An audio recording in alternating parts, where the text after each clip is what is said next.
为什么石狮子明明很饿，面对小青龙的面包却主动拒绝呢？因为它有毒啊！注意看被拍到墙上的面包，周围还有着一圈绿色的液体，这可不像是正常的食物。能看懂这一点，才能理解青龙大人皇的布局。我承认以前因为他是个萝莉，有些小瞧他了，现在才发现米米是当之无愧的青龙大人。只是他不该在这个年龄背负这么多责任，就像很多人说的一样，这本该是童年无忧无虑的时候。整个 PV 都是一场布局，在这场布局里，最关键的棋子便是他。他到底跑哪儿去了？为什么小峰会说他很关键？米米灭掉的并非石狮子，而是门口的另一个假狮子。这在视频结尾是有交代的，但是在钱府修门与石狮子放火的时候，另一边的假狮子都是存在的。那么是什么时候偷梁换柱的呢？或者说这件事要怎么做才能不被人发现呢？这就需要有一个内应。除此之外，还有一个关键点也需要内应。如果石狮子伪装成了假狮子，那另一侧的假狮子又去哪里了？要做到这些，都需要有人里应外合。绿发男子便是最好的内应。作为推测的依据，你会发现在最后对峙的场景中，钱老爷这边只有机器守卫，绿发男子是不在其中的，他便是米米布局中最关键的棋子。绿发男子在 PV 中共出现了3次，第一次是在 PV 的开始，由他的声音才引出来了石狮子的逃跑事件。注意这里的门也是他率先推开的，然后门就坏了。其实这里门的开启方式很不科学，这种台阶上的大门普遍都是向内开门，而他却是从里面往外面推的。哪怕是着急寻找石狮子，也不应该忘了这么重要的事，除非是为了掩盖什么。在出门后，机器守卫提醒他修门。那个门什么门？那可是老爷的命根子。而他却说石狮子是老爷命根子，说完便带着机器守卫往外面跑去，这才给了石狮子逃跑的机会。为什么不第一时间便让石狮子逃跑呢？因为米米的布置还需要时间。第2次出现是在青龙包围石狮子的时候。有意思的是，这时候绿发男子也不着急了，之前还说石狮子是老爷命根子，现在却安心带着机器守卫在修门，哪怕远处传来巨响，也仿若未闻。可能有人会说，那是因为交给天章阁处理了，肯定放心啊。真的是如此吗？石狮子逃跑这件事，最不能知道消息的便是天章阁，这点从钱老爷与米米的对峙就能看出来。身为钱府的一员，他连这点见识都没有吗？第3次出现是在带着钱老爷在野外寻找石狮子。老爷，这边。从钱老爷的疲态可以看出，他是真的走了很多路。在看 PV 的时候，我一直有个疑问：天章阁抓石狮子动静那么大，钱府的人去哪了呢？钱老爷就算家里没有几百家丁，但10几个机器守卫总是有的吧？可是，在天章阁追捕石狮子的过程中，却一个都没有看到。如果我是钱老爷，遇到此事肯定会大事化小，主动去抓住石狮子，争取让天章阁抓不到把柄。如果钱府也在寻找，那钱府的人去哪了呢？答案是被支开了。绿发男子指引了错误的方向，最好的方向便是城外。钱府的人被耍得团团转，直到米米收拾好一切，才带钱老爷来到会面地点。绿发男推动了布局的进展。那这究竟是怎样一个局呢？是一个米米针对资本家的局，其中最大的破绽便是民众的反应与天章阁守卫的前后反差。先说民众的反应，我们来看一下众人见到石狮子的场景。大型生物跑过，没有一人慌乱逃跑，反而是在见到天章阁的大部队后，众人纷纷关门关窗。也就是说，这场骚动实际上是由天章阁众人引起的，石狮子只是一个引子，目的也很简单，为了给集市造成混乱。注意，我这里说的是混乱，而不是破坏。米米最初的想法只是在集市上制造一些混乱，并以此作为要挟教训钱老爷。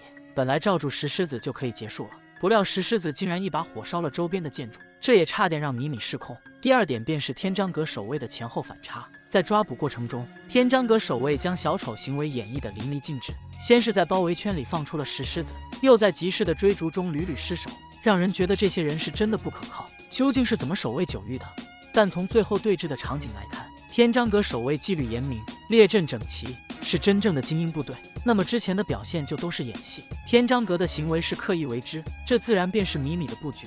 现在就让我们从头再看一遍 PV。在视频开始之前，钱府门前的假狮子被天章阁搬走了一个，之后由内应绿发男将石狮子放出，并安置到了假狮子的位置上，为米米争取布置的时间。为了伪装石狮子是破门出逃的，于是他又主动破坏了大门，这样在外人看来，石狮子便是破坏了大门跑了出去，而不是被人给放出去的。之后他带着机械守卫往相反的方向追了上去，限制了石狮子逃跑的路线。等石狮子走进埋伏圈后，他又带着守卫折返回家，并告诉钱老爷石狮子已经跑到了城外。之后，钱老爷带着机器守卫去城外寻找，而他则是留下来修理大门。实际上，他并不在意修不修得好，心思都在米米的抓捕上。门坏了，在这次 PV 中绝对是神来之笔，因为它能告诉我们很多信息。门是坏的，说明只要门不到就没有人进出；门倒了，便说明家里没人，没人能忍受大晚上自家大门是坏的吧？这也是为什么我会猜测钱老爷早就被骗走了。一直到石狮子火烧楼房，门才倒了下来。这说明修门的绿发男和守卫没有再进过家门，而是直接去城外找到了钱老爷，继续忽悠他找石狮子。也是这个时候，另一只假狮子也被天章阁搬走了。仔细看一下石狮子的底座，上面还残留着一些石料，这是暴力作业的表现。如果府内真的有人，怎么会发现不了门外有人偷假狮子呢？这也是我推测前府全员出动的原因。这个时候，米米已经制服了石狮子，准备布置最后的会面地点。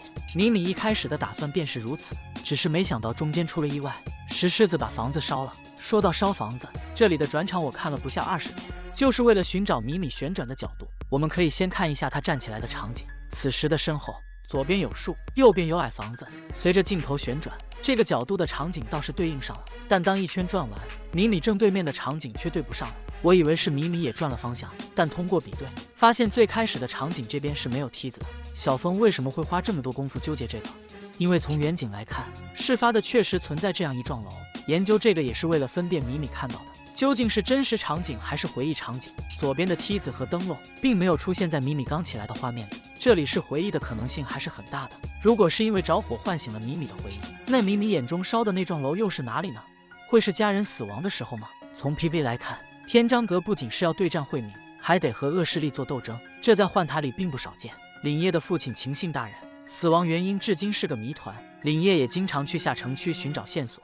菲欧娜在伊内斯也不容易，任何政策都要平衡各个势力的得失，夏佐的避难所就更不用说了，到最后也只是幸存者抱团取暖的地方。当一名首领从来都不简单，钱老爷可以对青龙不敬，那就可能有人对米米的父母不敬，因为利益起歹心的人永远不会少。米米的身世背后牵扯的可能便是黑暗的现实。画面一转，快看有只小可爱，他害怕了，迈起4只小短腿亡命狂奔。他是谁呢？我特意去游戏里找了一下，发现果然是惠明真。可是为什么 PV 里却称为狮子呢？让我们看一下惠明真的资料。形似石狮子，如果石狮子真的是一种生物，而不是这个东西，那它可能真的只是头罕见的石狮子。所以纠结它是不是惠明的可以洗洗睡了，人家可能真的只是一只宠物，就是体型大了些，长得象征一些。随着电场降临，暴走的米米赶到了，注意此处米米的护腕，武器与上面镶嵌的东西形成了雷电共鸣，可见米米的臂甲也绝非凡品。随后一阵操作猛如虎，竹林毁成250，米米的战斗既赏心悦目，又很有童趣。小青龙也会跟在一旁攻击，就冲这只宝可梦小青龙，米米也得收入囊中。最后一招大威天龙结束战斗，随后便到了山崖边设好埋伏。此时绿发男带着前府的人姗姗来迟，我都怀疑，要是没有绿发男引路，他们是不是累死都找不到这？毕竟郑州还是挺大的。在钱老爷气喘吁吁的时候，绿发男就溜溜球了。随后便是2位影帝间的对决，钱老爷大哭跪地，首先诉说起自己的委屈。哎呦，我的宝贝儿啊！没有你，我可怎么开庄啊？米米见状毫无波动，一条条盘点起他的罪状。咱们该算算账了。饲养大型危险动物，而且还不拴绳，动物跑出来伤了人，甚至伤了老百姓的房子。钱老爷眼见米米不好糊弄，哭声戛然而止。真以为他会心疼狮子吗？他是怕有把柄落在米米的手里。钱老爷知道这次得大出血了，随后乐呵呵的陪笑求原谅，并愿意包赔损失。但米米布的这个局可不只是为了这些。钱老爷马上也意识到了，主动提出今年渡口商费让利2成。米米显然是不满足的，5年5成，这也触到了钱老爷的底线，表情也不再谄媚。他准备在这里干掉米米。青龙大人，您说笑了吧？地主家也没有余粮啊！您这么狮子大开口，是存心与我钱某为难。不料米米早有准备，此时他的瞳孔也变成了龙的瞳孔。米米的血脉肯定不会简单。天章阁守卫陆续现身，钱老爷见状知道大势已去，便将米米的条件全都答应了下来。当然还是得听您安排。小人这就告退，这就告退。灰溜溜的逃走了。此时的他就算再蠢，也该明白这是一个局了，不然哪会有这妖巧的事情？不过更厉害的还是米米，他给出的条件恰好是钱老爷的底线，1分不多，1分不少。见钱老爷走后，米米则是叹了一口气，抚摸起青龙的脑袋。和这些老狐狸打交道是真的累，就不说米米了，主角和沙莉也很心累，毕竟幻塔里面的老狐狸实在太多了。事情完了，石狮子也要妥善的安置。我觉得当执行者的坐骑就挺好。守卫退下后，米米心里五味杂陈。这次是他的失误，本来只是想大闹一番即事，本着自己小魔王的称号，民众也不会多说什么的，自己就能借机敲打钱老爷。但石狮子的喷火属实在意料之外，差点就惹出大祸，最终还是损坏了民房财产。米米不禁陷入深深的自责。由于看到大火，还唤起了不好的回忆，米米只能双手抱膝，安慰着自己。青龙见状化为迷你形态，试图逗米米开心。面对着如此粘人的小可爱，米米的心情也好了很多，还准备回去吃火锅。我回家涮火锅吧。悄悄告诉你们，火锅是真的吃了，不过就是青龙把锅给吃了。不得不佩服小青龙的牙口是真的好。这次的米米 PV 堪称剧情向的巅峰了，有明线也有暗线，而且故事是完整的，线索也都在 PV 里，就是有些费脑子。看不懂全当看了个欢快有趣的故事，但看懂了才能发现青龙背后的布局。闷坏了，石狮子这些都是伏笔。米米也绝不是一个小萝莉这么简单。按照小说的思路，米米之所以表现得天真无邪，也是为了迷惑那些对她不利的人。木秀于林，风必摧之，只有扮猪才好吃老虎。米米的处境比我们想象的还要艰难，好在她有一群忠诚的部下，天章阁便是她坚实的后盾，但这也成了她的压力来源。正因为手里有着天章阁这股力量，他就必须肩负起保卫郑州、振兴郑州的重任。同时，米米的身世也是一道枷锁。究竟是怎样的经历，才让一个小萝莉成为了一州之主？更多信息就让我们测试福建吧。好了，本期就到这里，关注小峰，带你体验不一样的幻塔。